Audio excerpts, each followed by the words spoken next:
A lot of people who are going to be saying, well, yeah, we Christ, like we're down with the Hamashiach.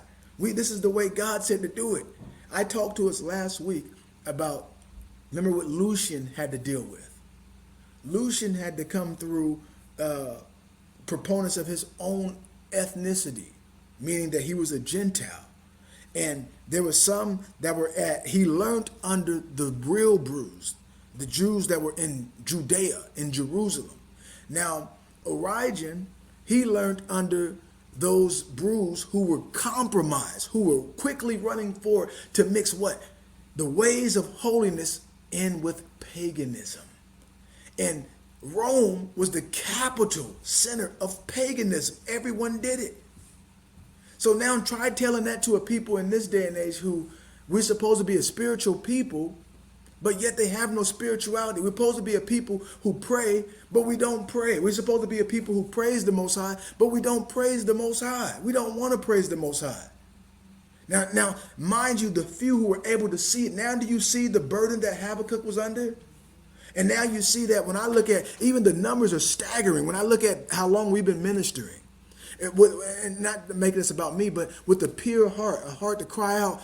Tawada, Brother Kevin Israel, he said, double honors, Elder T. Imagine telling people this over and over for years upon years. And yet I'm not trying to convince you of anything. I got to be fully convinced. So if I look at it and I'm saying if my motivation is seeing the 4, 5, 6, 7, 12, whatever people that it is, if that's my motivation, then that's my reward. But even if it's just 12 or 3, even if it's just one person, I care for your soul. I want to make sure that I'm transparent with you to let you know that, listen, this is a labor. This is a burden, dear family. And I have to bear up and I have to carry this thing and go the full circle. But I'm going to tell you the truth as the Most High reveal it. So that way you can lay this to your heart and you can mind the same thing. Stick with me now. Let me share the screen with you here too. Let me take this off the screen. So trusting in the Most High when you don't fully understand the process. Let's say in my thought, I'm a person that thinks a lot. I'm a critical thinker. I really do. I don't just believe everything someone says. You can't just come tell me something about anything and I'm just going to automatically. I have to have done my due diligence, right? I have had to study in that particular area of study so that way I can come to an understanding. I got to have some experience. And like if you're going to talk to me about the Most High, I need to know that you have a personal relationship. You have a prayer life. So oftentimes we follow people even on, especially on the social, what they call the information age, we look at people, information is readily available.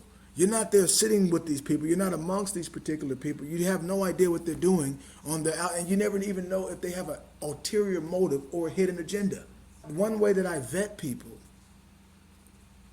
is through their, especially if it's a leader or a pastor, an elder, I vet them based on the accuracy of you know, what they're bringing forth, but also that prayer has to be in there.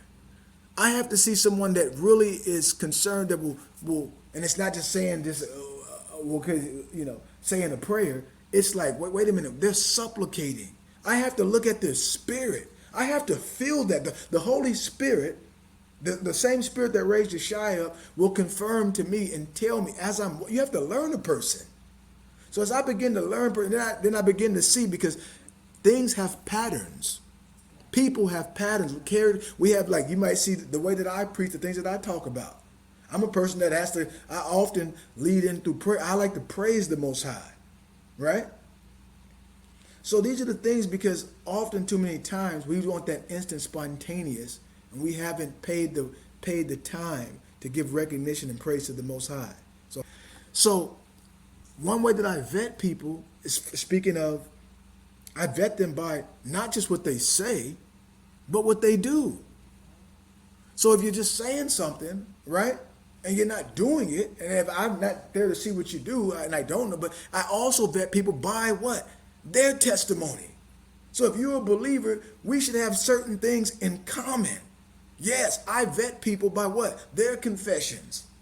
The thing that they show, and how, you know, again, not what a person says, but what they do. And also by their discipline. See? So that goes a long way. Consistency is the key.